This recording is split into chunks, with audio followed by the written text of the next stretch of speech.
ভুলে যায় না। আল্লাহর প্রেম ছাড়া এই দুনিয়ায়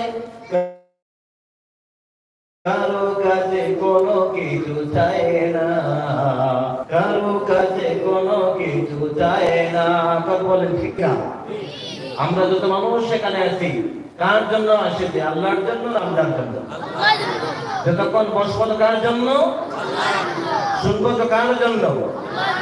আমরা আল্লাহর জন্য এসেছি, আল্লাহর জন্য আমরা সবাই বসবো, আল্লাহর জন্য শুনবো। সবাই রাজিতে আছেন ইনশাআল্লাহ?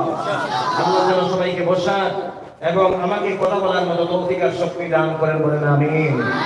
সম্মানিত হাজিরিন, যারা রাস্তায় আছেন, দোকানে আছেন, বাড়িতে আছেন, সবাইকে আমি বিনম্রভাবে ভাইদের অনুরোধ করব, দয়া করে আপনারা এত সুন্দর একটা মঞ্চ আজকে এই মাঠে তৈরি করা হয়েছে, জান্নাতের মাহফিল, জান্নাতের